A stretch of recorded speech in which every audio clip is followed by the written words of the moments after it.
Shani Tatanando Ne Nata Ngaya Konase Bidne Goza Dagare Tatang Tomya Shise Shikuni Dudia Wazu Lazo Desetayani Goye Shella Nata Nase Chow Taninganwini Danenda Identi Taji Kotang Mu Moga Wibadana Tayasin Lungasin Piapoye Apagwe Ama Naya Kunai Taya Chiki Yogi Drosin Pondo A Patani Wibadana Tayado Apaintiku Jesus Hoja Pitama Shapari Pataya Bali Diga do Patantia do Jibo, no? Patantia do Jigo, Wipatana, Net Shen Dwebido, Tagu, Wadwe, Nyavani, my Jesu Pume Bobia. No, Panaya, one I Malesura do Mati Bubo. Abina Kamidabye Patan Wipatana, Tayado, Apaintiku, Mohoja Jam and Aja Jantimi. Tia Baishim Piato Muto Dongloga Tota Tabi New Yasa Piashin Kuromyaji A Patan Pisio Dita Pali Dopi Puso Karojaya O Hidu Pisayo Aramana Pisayo Adibadi Pisayo Anandara Pisayo Tamanandara Pisayo Tahasata Pisayo Hinya Minya Pisayo Nitya Pisayo Uba Nitya Pisayo Purisata Pisayo Pisasata Pisayo Adivana Pisayo Kama Pisayo Vibhaka Pisayo Hara Pisayo Indriya Pisayo Sana Pisayo Mega Pisayo Ambiyota Pisayo Vibhiyota Pisayo Ati Pisayo Nati Pisayo Vigada Pisayo Avigada Pisayo Ti Tantu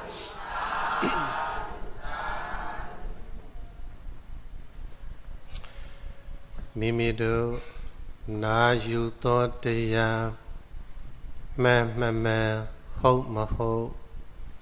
Mimido Chin Chin Toteya Ma Ho Maho Chin Chin Bido Mimido Tila De Teya Ma Ho Maho Tainta Boya Adwe De Nine chain boya at dwep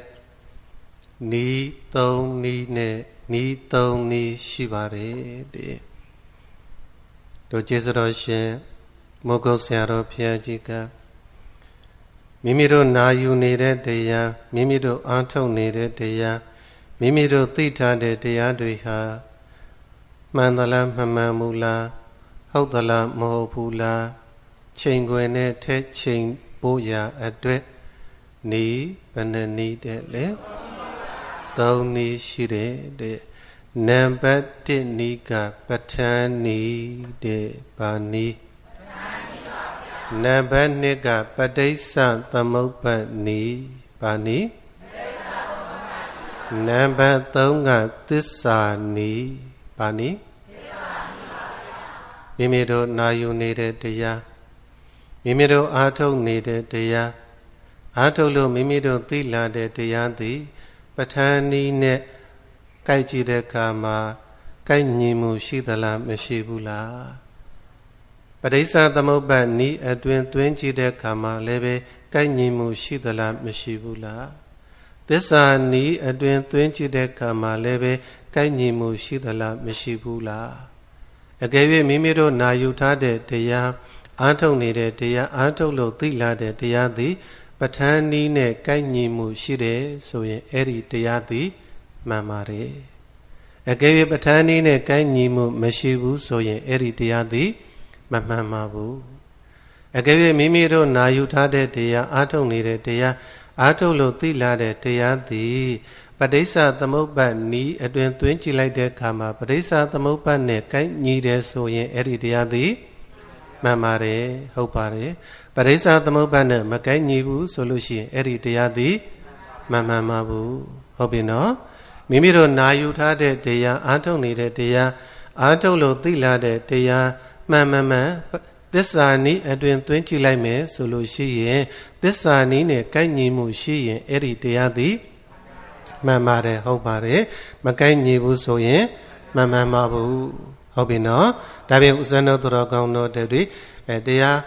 နာယူတရားအားထုတ်နေတဲ့အခါမှာဗုဒ္ဓရဲ့ဝါဒဗုဒ္ဓရဲ့ဓမ္မဟုတ်မဟုတ်သိဖို့ဆိုရင်နိဗ္ဗာန်မျိုး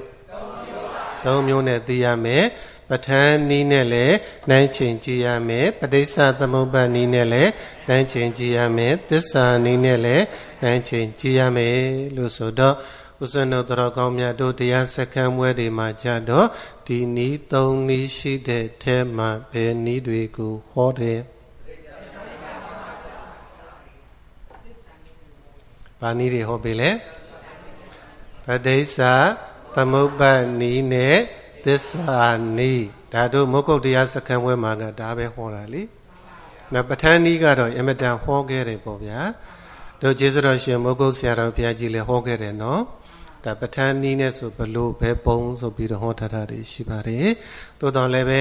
တရားစခန်းပွဲအတွင်းမှာじゃများသောအားဖြင့်ပဋိစ္စသမုပ္ပါဒ်နည်းနဲ့သစ္စာနည်းဒါကိုပဲဟောပါတယ်ကောင်းပြီဒါပြန်ပဋိစ္စသမုပ္ပါဒ်နည်းပဋိစ္စသမုပ္ပါဒ်နည်းဆိုတာအကြောင်းဖြစ်ရင်အကျိုးဖြစ်မယ်အကြောင်းချုပ်ရင်အဲ့ဒါကိုဘာနည်းလို့ခေါ်တာအဝိဇ္ဇာပစ္စယအဝိဇ္ဇာនិရောဓအဝိဇ္ဇာပစ္စယအဝိဇ္ဇာဖြစ်ရင်သင်္ခါရဖြစ်မယ်အဝိဇ္ဇာယတေဝအသေတဝိရာဂនិရောဓအဝိဇ္ဇာအကျွဲ့မဲ့ချုပ်ရင်သင်္ခါရချုပ်မယ်ပဋိစ္စသမုပ္ပါဒ်နည်းဆိုတာကအကြောင်းနဲ့အကျိုးကိုပြတာဘာကိုပြလဲအကြောင်းအကျိုးကိုဝေဖန်ပြတာအဲ့ဒါကိုဘာနည်းလို့ခေါ်လဲဒါသူတော်ကောင်းတို့ပရိစ္ဆသမုပ္ပါဒ်ကြည့်ရင်အဝိဇ္ဇာပစ္စယသင်္ခါရသင်္ခါရပစ္စယဝိညာဏဝိညာဏပစ္စယနာမရူပဒါအကြောင်းအကျိုးတွေပြတာပေါ့အဲ့ဒါကိုဘာနည်းလို့ခေါ်လဲပဋိစ္စသမုပ္ပါဒ်နည်းနောက်သစ္စာနည်းဆိုတာကတော့သစ္စာဘယ်နှပါး၄ပါးပဲရထားတဲ့ခန္ဓာပါသစ္စာဟောဒီခန္ဓာကြီးရနေတာသည်ခန္ဓာပေါ်မှာတခြားကြောင့်လားလိုချင်ရခြင်းမှုကြောင့်လားလိုချင်ရခြင်းမှုကဘာသစ္စာဟောခန္ဓာဒုက္ခကြီးကိုဒုက္ခသစ္စာပဲလေကိုဉာဏ်နဲ့ထိုးထွင်းပြီးတော့ပိုင်းခြားပြီးတော့သိတာကမေဃသစ္စာအဲ့ဒီမေဃသစ္စာကိနေလို့ရှိရင်သမုဒယသစ္စာကိုမပယ်ဘူးလားဒုက္ခသစ္စာကိုပိုင်းခြားမသိဘူးလားပိုင်းခြားသိသလိုပဲនិရောဓသစ္စာကိုလည်းမျက်မှောက်မပြုဘူးလားဒါပေမဲ့မျက်မှောက်ပြုနိုင်တာကဘာသစ္စာនិရောဓသစ္စာအဲ့ဒါဒီဘာနည်းလဲသစ္စာနည်းအခုတို့တရားစခန်းမွဲပြင်ပညာပိုင်းနေမှာကြတော့ဗန်နည်းကိုဟောမယ်ပဋ္ဌာန်းနည်းပေါ့ဟုတ်ပြီနော်အဲ့တော့ပဋိစ္စသမုပ္ပါဒ်နည်းနဲ့ပဋ္ဌာန်းနည်းသည်မတူဘူးနော်ပဋိစ္စသမုပ္ပါဒ်နည်းကကြတော့အကြောင်းနဲ့အကျိုးကိုပဲပြတယ်ဘယ်နှပါးပဲပြလဲဘာနဲ့ပါပဲပြလဲအကြောင်းနဲ့အကျိုးဒီနှမျိုးပဲပြတယ်ဒါပဋိစ္စသမုပ္ပါဒ်နည်းလို့ခေါ်တယ်ပဋ္ဌာန်းနည်းကကြတော့အဲ့ဒါလို့မဟုတ်ဘူးပစ္စည်းပစ္စယုပ္ပံပစ္စယတတ္တိဘယ်နှမျိုးပြလဲ၃မျိုးပြတယ်နော်ပစ္စည်းရဲ့ပစ္စယုပ္ပံရဲ့ပစ္စယတတ္တိရဲ့ဆိုပြီးတော့ပဋ္ဌာန်းနည်းမှာကြတော့ဘယ်နှမျိုးပစ္စည်းဆိုတာအကြောင်းပစ္စယုပ္ပံဆိုတာအကျိုးပစ္စယတတ္တိဆိုတာကဟေတုအစရှိတဲ့24ပစ္စည်းเนาะအဲ့ဒီပစ္စယတတ္တိနဲ့ကျေစုပြုတယ်ပဋိစ္စသမုပ္ပါဒ်နည်းကအကြောင်းနဲ့အကျိုးကိုပဲပြတဲ့တတ္တိမပါဘူးเนาะမပါဘူးလားဆိုရင်တော့ပါတယ်မပြဘူးလို့ပြောတာเนาะပဋိစ္စသမုပ္ပါဒ်နည်းသည် အဝိဇ္ဇာကြောင့်သင်္ခါရဖြစ်တယ်ဒါပဲပြတယ်သင်္ခါရကြောင့်ဝိညာဉ်ဖြစ်တယ်ဒီလိုပဲပြတယ်ပဋ္ဌာန်းဤမှာကြတော့အဲ့ဒါလို့မဟုတ်ဘူးပဋ္ဌာန်းဤမှာကြတော့အကြောင်းကိုလည်းပြတယ်အကျိုးကိုလည်းပြတယ်တတ္တိကိုလည်းပြတယ်ပဋ္ဌာန်းဤမှာကြတော့ဘယ်နှမျိုးပြလဲဘာတွေလဲအကြောင်းအကျိုးတတ္တိအဲ့ဒီ၃မျိုးပြတာကိုပဋ္ဌာန်းဤလို့ခေါ်ပါတယ်ဟုတ်ပြီနော်အဲ့ဒီပဋ္ဌာန်းဤကိုပဲဥစ္စနတော်ကောင်းတော်တွေဒါဝိပဿနာနဲ့ဆက်ဆက်ပြီးတော့နာယူကြတာပေါ့ဗျာဟုတ်ပြီနော်နာယူကြမယ်လို့ဆိုတဲ့ကံကြတော့ဒါတို့ဟေတုပစ္စည်းဒါနဲ့ပတ်သက်ပြီးတော့မဟောသေးခင်မှာဒါပဋ္ဌာန်းတရားတော်ရဲ့အခြေခံပေါ့ဟုတ်ပြီနော်ပဋ္ဌာန်းတရားတော်ရဲ့အခြေခံကြီးကိုသိဖို့လိုတယ်အဲ့တော့ပဋ္ဌာန်းဆိုတာဘာပြောတာလဲဒါကိုသိဖို့လိုတယ်နော်ပဋ္ဌာန်းဆိုတာကပကာရိဟိဌာနံပဋ္ဌာနံတဲ့ဒါပဋ္ဌာန်းဆိုတာပါဠိတဲ့ဝဟာရပေါ့ပါဠိလိုပြောရင်ပဋ္ဌာနပါဠိလိုပြောရင်နော်ပဋ္ဌာနပါဠိကအဲ့ဒါကိုပါဠိတဲ့ဝဟာရအပြင်ပြောတော့ပဋ္ဌာန်းလို့ခေါ်ပါတယ်ပါဠိပြက်ပေါ့နော်ပါဠိလည်းမဟုတ်တော့ဘူးမြန်မာစာလည်းမဟုတ်ဘူးပါဠိစာပေလည်းမဟုတ်ဘူးဒါကိုပါဠိတဲ့ဝဟာရပါဠိပြက်တယ်လို့ခေါ်တယ်ပဋ္ဌာန်းလို့ခေါ်တယ်အဲ့တော့ပကာရိဌာနံပဋ္ဌာနံနဲ့ပကာရိအထူးထူးအပြားပြားသောအချင်းအရာတို့ဖြင့်ပိုးတံဖြစ်သောဌာနံအကြောင်းဒီပဋ္ဌာနံပဋ္ဌာန်းဆိုတာဟာတဲ့အထူးထူးအပြားပြားသောအချင်းအရာတို့ဖြင့်ဖြစ်တဲ့အကြောင်းကိုဘာလို့ခေါ်လဲပဋ္ဌာန်းလို့ခေါ်ပါတယ်ဒါပဋ္ဌာန်းနဲ့ပတ်သက်တဲ့အဓိပ္ပာယ်ပေါ့နော်အထူးထူးအပြားပြားသောအကြောင်းဒါကိုဘာလို့ခေါ်လဲပဋ္ဌာန်းလို့ခေါ်တယ်ကောင်းမြတ်တာဖြစ်ရင်အဲ့ဒီပဋ္ဌာန်းတရားကိုမြတ်စွာဘုရားရှင်ကိုရောင်မြတ်ကြီးကဘယ်မှာဟောခဲ့လဲဘယ်မှာဟောလဲဒါဝတ္တိန်သာနတ်ပြည်မှာဘယ်မှာဟောလဲတို့မြတ်စွာဘုရားဘုရားဖြစ်လို့22ရက်နော်ဘုရားဖြစ်ပြီးတော့22ရက်ပြည့်တဲ့ချိန်မှာသဒ္ဒတတ္တဟာဖြစ်တဲ့ယရဏကရတတ္တဟာမှာစံတော်မူတယ်အဲ့တော့ယရဏကရတတ္တဟာမှာစံတော်မူတဲ့အခါမှာတို့ဘုရားရှင်ကိုရောင်မြတ်ကြီးကအဘိဓမ္မာ9ကျမ်းကိုဆင်ကျင်ပါတယ်စိတ်တော်ကဆင်ကျင်တယ်နှုတ်ကမဟောဘူးဘယ်ဟာဆင်ကျင်လဲအဲ့ဒါလို့စိတ်တော်ကဆင်ကျင်တဲ့အခါကျတော့ဒါတို့အဘိဓမ္မာ9ကျမ်းရှိတယ်ဓမ္မသင်္ကနီဝိပင်ဓာတုကထာပုဂ္ဂလပညာကထာဝတ္ထုယမိုက်ပဋ္ဌာန်းဆိုပြီးတော့အဘိဓမ္မာဘယ်နှကျမ်းလဲ9ကျမ်းရှိပါတယ်နော်တို့ဘုရားဟောထားတဲ့တရားဓမ္မတွေကိုပိဋကအပြင်ခွဲလိုက်တဲ့အခါမှာပိဋကံ3ပုံဆိုပြီးတော့ရှိတယ်သုတ်ဝိနည်းအဘိဓမ္မာဒါလို့ခေါ်ပါတယ်နော်သုတ်တံပိဋကံဆိုပြီးတော့ရှိတယ်သုတ်တံပိဋကံမှာကြတော့ဒီကနိကေမေဇိမာနိကေတန်ဥဒ္ဒနိကေအင်္ဂုတ္တရနိကေခုတ်တကနိကေဒါတွေကိုသုတ်တန္တပိဋကပေါ့ဒါလို့ခေါ်တယ်ပေါ့နော်အဲ့တော့ဝိနည်းပိဋကဆိုတာကဝိနည်း5ကျမ်းကိုဝိနည်းပိဋကလို့ခေါ်ပါတယ်အဘိဓမ္မာပိဋကဆိုတာကတော့အဘိဓမ္မာ9ကျမ်းကိုခေါ်ပါတယ်နောက်သုတ်တန္တပိဋကဆိုတာကသုတ်တန္တဆိုတာကချင်းတောင်းနဲ့တူတယ်ဘုရားဟောထားတဲ့တရားဓမ္မလွေးတွေကိုသူကသုတ်ချီတန်းမှနော်ပန်းတီတန်းပန်းတီကျိုးလေးနဲ့ပန်းလေးတွေတီကုန်းတယ်လို့တီကုန်းပြတာအဲ့ဒါလေးတွေကိုသုတ်တန်လို့ခေါ်တယ်နော်အဲ့ဒါကိုပိဋကလို့ဆိုတဲ့ချင်းတောင်းလေးကိုထည့်ပြတယ်ပိဋကဆိုတာချင်းတောင်းပဲနော်ပါဠိလိုပိဋကမြန်မာလိုချင်းတောင်းလို့ခေါ်တယ်အဲ့တော့သုတ်တန်ဆိုတာကတီတန်မှာပန်းလေးတွေတီကုန်းတာကိုသုတ်တန်လို့ခေါ်တယ်နော်အဲ့တော့ဘုရားဟောထားတဲ့တရားလေးတွေကိုတစ်ခုနှစ်ခုသုံးလေးခုစသည်အပြင်ပေါ့ဗျာနော်ပန်းကုန်းတဖွဲတီကုန်းပြတဲ့တရားဓမ္မတွေကိုသုတ်တန္တပိဋကလို့ခေါ်တယ်ဝိနည်းဆိုတာကဆုံးမတာနော်အရဟံတော်တွေကိုအဓိကအပြင်ဆုံးမတဲ့ဟာပေါ့အဲ့ဒါကိုဝိနည်းပိဋကလို့ခေါ်တယ်အဘိဓမ္မာပိဋကဆိုတာကအဘိဓမ္မာဆိုတာကလွန်ကဲတဲ့နော်အခြားသောတရားတွေတဲ့တာလွန်တဲ့တရားလွန်ကဲတဲ့တရားအဲ့ဒါကိုအဘိဓမ္မာလို့ခေါ်တယ်ဟုတ်ပြီနော်အဲ့ဒီအဘိဓမ္မာသည်ဘယ်နှကျမ်းရှိလဲဆိုတော့9ကျမ်းရှိပါတယ်နံပါတ်1ကဓမ္မသင်္ကနိကျမ်းနံပါတ်2ကဝိပင်ကျမ်းနံပါတ်3ကဓာတုကထာကျမ်းနံပါတ်4ကပုဂ္ဂလပညာကျမ်းနံပါတ်5ကကထာဝတ္ထုကျမ်းနံပါတ်6ကယမိုက်ကျမ်းနံပါတ်9ကပဋ္ဌာန်းကျမ်းအဘိဓမ္မာဘယ်နှကျမ်းလဲ9ကျမ်းရှိတယ်နော်ဒါတို့ပဋ္ဌာန်းတရားနဲ့ပတ်သက်လာရင်အခြေခံဓာတ်လေးတွေကသိထားရမယ် ဟုတ်ပြီနော်အဲ့တော့ဘုရားရှင်ကိုရောမြတ်ကြီးသည်ဘုရားဖြစ်တော်မူလို့22ရက်မြောက်မှာယရဏကရတ္တဟာလို့ဆိုတဲ့သရုတ်တတ္တဟာမှာစံတော်မူတယ်အဲ့ဒီယရဏကရတ္တဟာမှာစံတော်မူတဲ့အချိန်မှာဘုရားရှင်ကိုရောမြတ်ကြီးကအဘိဓမ္မာတရားတွေကိုဘာလုပ်လဲစိတ်တော်ကနေဆင်ခြင်ပါတယ်အဲ့ဒါလို့စိတ်တော်ကဆင်ခြင်တဲ့အခါမှာဓမ္မသင်္ကနီကျမ်းဝိပင်းကျမ်းဓာတုကရကျမ်းပုဂ္ဂလပညာကျမ်းကထာဝတ္ထုကျမ်းယမိုက်ကျမ်းအဲ့ဒီ6ကျမ်းကိုဆင်ခြင်နေတဲ့အချိန်မှာတော့ရောင်ကြီးတော်တွေမကွန်မြူသေးပါဘူးဟုတ်ပြီနော်ပဋ္ဌာန်းကျမ်းကြီးတော်ကြီးကိုဆင်ခြင်သုံးသပ်တဲ့အချိန်ရောက်တော့မှရောင်ကြီးတော်တွေကွန်မြူလာပါတယ်နော်ဘုရားရှင်ကိုရမြတ်ကြီးရဲ့တပ်ပညုတ္တဉာဏ်တော်ကြီးသည်အင်မတန်ကြီးကျယ်တဲ့ခံကြတော့ပဋ္ဌာန်းကျမ်းတော်ကြီးကိုဆင်ခြင်လိုက်တော့မှအံဝင်ခွင်ကြဖြစ်သွားတယ်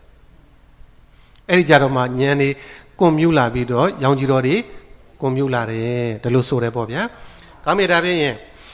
တို့ဘုရားရှင်ကိုရမြတ်ကြီးကနော်ဘုရားဖြစ်တော်မူ22ရက်မြောက်မှာတော့အဘိဓမ္မာတရားတော်တွေကိုစိတ်တော်ကပဲဆင်ခြင်တယ်နှုတ်တော်ကဖွင့်ဟပြီးတော့မဟောသေးပါဘူးအဲ့တော့ဘုရားရှင်ကိုရောမြတ်ကြီးရဲ့နှုတ်တော်ကနေဖွင့်ဟဟောတာကတော့ဘုရားဖြစ်လို့9ဝါမြောက်ဘယ်နှဝါမြောက်9ဝါမြောက်ရောက်တဲ့ကံကြတော့တို့ဘုရားရှင်ကိုရောမြတ်ကြီးကဘယ်မှာဝါစုဝါကတ်တလဲလို့မေးရင်တာဝတိန်သာနတ်ပြည်မှာဘယ်မှာပါလဲဒါလူပြည်မှာယမကပါတိဟာရိယလို့ဆိုတဲ့တကူပြတိဟာတွေပြတယ်ဒိဋ္ဌိတွေကိုချေချွတ်တယ်အဲ့ဒါလို့ဒိဋ္ဌိတွေချေချွတ်နော်ယမကပါတိဟာရိယတကူပြတိဟာတွေပြပြီးတော့မှမြတ်စွာဘုရားကတာဝတိန်သာနတ်ပြည်ကိုကြွပါတယ်ဝါဆိုလာပြည်ပေါ့ဗျာတာဝတိန်သာနတ်ပြည်ကိုကြွပြီးတော့မေတော်ဖြစ်ခဲ့ဘူးတဲ့တန်တုတ်တိတနတ်သားအမှုထားပြီးတော့နတ်ပြည်မှာပြိဿတ်တွေကိုဝါတွင်3လကာလပတ်လို့အဘိဓမ္မာတရားတွေကိုနှုတ်တော်ကဟောတော်မူပါတယ်ဟုတ်ပြီနော်ဘယ်မှာဟောလဲတာဝတိန်သာနတ်ပြည်ဘယ်မှာဟောတာဝတိန်သာနတ်ပြည်မှာမြတ်စွာဘုရားတရားဟောတဲ့ခံကြတော့မြတ်စွာဘုရားရဲ့ဒါဓမ္မသနာပလင်ပေါ်ဗျာဗန္ဓုကမ္မလာမြတ်ကြောက်ဖြာအဲ့ဒီဘုရားရှင်ကိုရမြတ်ကြီးရှစ်တဲ့မှာတရားထိုင်ပြီးတော့နာယူခွင့်ရတာကဘယ်သူတဲ့လေတန်တုတ်တိတနတ္တဘယ်သူပါလေတန်တုတ်တိတနတ္တဆိုတာကမေတော်မာယာဘယ်သူလဲမေတော်မာယာတို့ဘုရားအလောင်းလေးမွေးပြီးတဲ့အခါကျတော့နတ်ရွာဆန်ပြီးတော့တုတိတနတ်ပြည်မှာဘာဖြစ်သွားလဲတန်တုတ်တိတနတ္တဖြစ်ပါတယ်အဲ့တော့ဘုရားရှင်ကိုရမြတ်ကြီးကတာဝတိန်သာနတ်ပြည်ကိုကြွပြီးတော့အဘိဓမ္မာတရားတွေဟောမယ်လို့ဆိုတော့မေတော်ဖြစ်ခဲ့ဘူးတဲ့တန်တုတ်တိတနတ်တန်းကလည်းတရားလာပြီးတော့နာပါတယ်အဲ့ဒါလို့တရားလာနာတဲ့အခါမှာအခြားသောနတ်မြမာတွေကနေပြီးတော့ဒါဘုရားရှင်ကိုရမြတ်ကြီးရဲ့အရင်ဘဝကမေတော်ဖြစ်ခဲ့ဘူးတဲ့ဆိုပြီးတော့သူ့ကိုလာပါထိုင်မှာဆိုပြီးတော့နေရာတွေပါတယ်ခီဦးတွေကြိုဆိုပြီးတော့ဘုရားရှိခိုးနေရာပေးပါတယ်ဒါကိုပဲမာတရံပမုခံကတ္တဝမေတော်ဖြစ်ခဲ့မှုတဲ့တန်တုတ်တိတနတ်သားကိုအကြီးမူပြု၍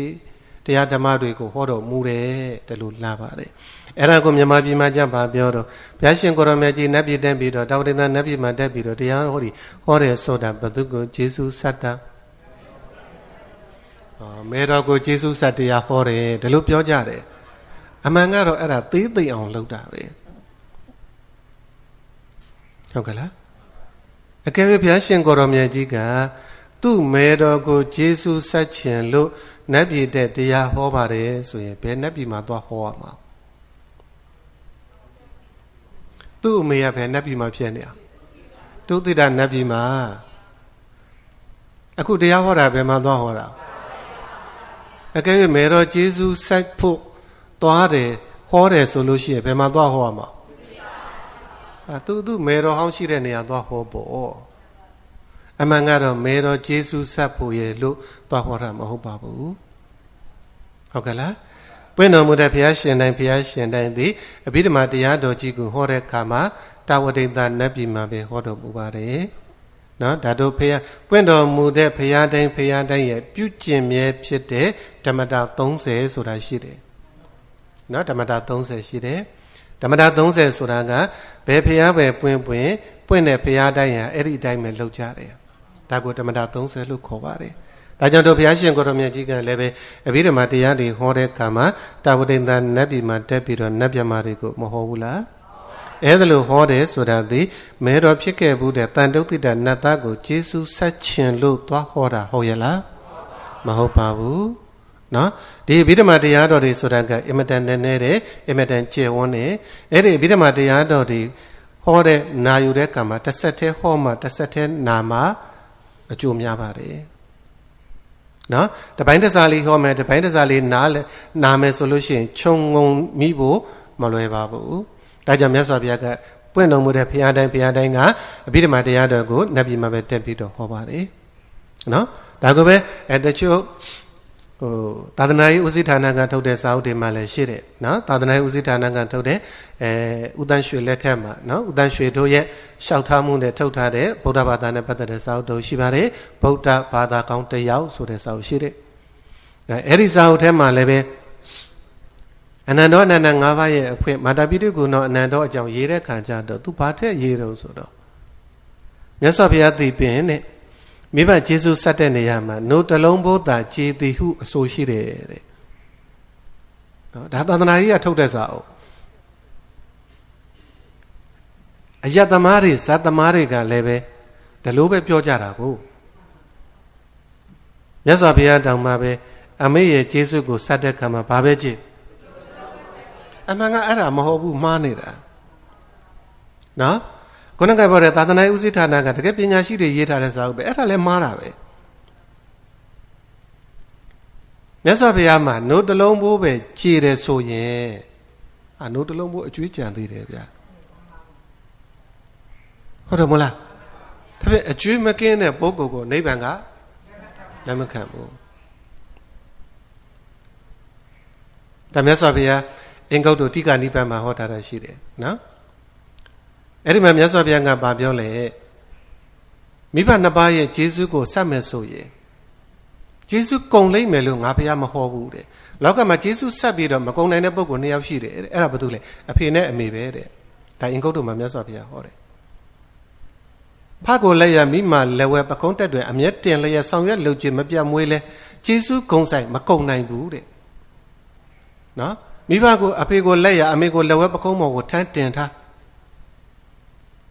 အဲ့ဒီအမေအဖေတွေကကျင်ကြီးကြီးငယ်စော့ကျင်တယ်ဆိုလို့ဟောဒီပခုံးပေါ်မှာပဲစွန့်ချတက်တလုံးလှုပ်ကြွေတဲ့မွေးကျေးဇူးကုန်လိုက်မယ်လို့ငါဘုရားမဟုတ်ဘူးမကြည့်ဘူးလို့မပြောဘူးနော်မြန်မာစကားကအင်မတန်ရှုပ်ထွေးတယ်ကျေးဇူးကုန်လိုက်မယ်လို့ငါဘုရားမဟောပါဘူးတဲ့သို့တော့တရားတရားမရှိတဲ့မိဘကိုတရားတရားရှိအောင်လုပ်ပေးရင်ကျေးဇူးကုန်နိုင်ပွဲရာရှိတယ်ဆက်ရာရောက်တယ်နော်တရားမရှိတဲ့မိဘကိုတရားရှိအောင်လုပ်ပေးရမယ်သီလမရှိတဲ့မိဘကိုသီလရှိအောင်လုပ်ပေးရမယ်တုဒ္ဒမရှိတဲ့မိဘကိုတုဒ္ဒရှိအောင်လုပ်ပေးရမယ်စာကမရှိတဲ့မိဘကိုစာကရှိအောင်လုပ်ပေးရမယ်ပညာမရှိတဲ့မိဘကိုပညာရှိအောင်လုပ်ပေးအဲ့ဒါမိဘကျေးဇူးဆက်တာပဲကျေးဇူးကုန်နိုင်တယ်နော်ယရဏမြတ်သုံးပါးနဲ့ပတ်သက်ပြီးတော့မကြည်ညိုသေးရင်ကြည်ညိုလာအောင်၅ပါးသီလ၈ပါးသီလတွေမစောင့်ရင်သီလတွေစောင့်အောင်ဆောင်ရွက်ပေးရတယ်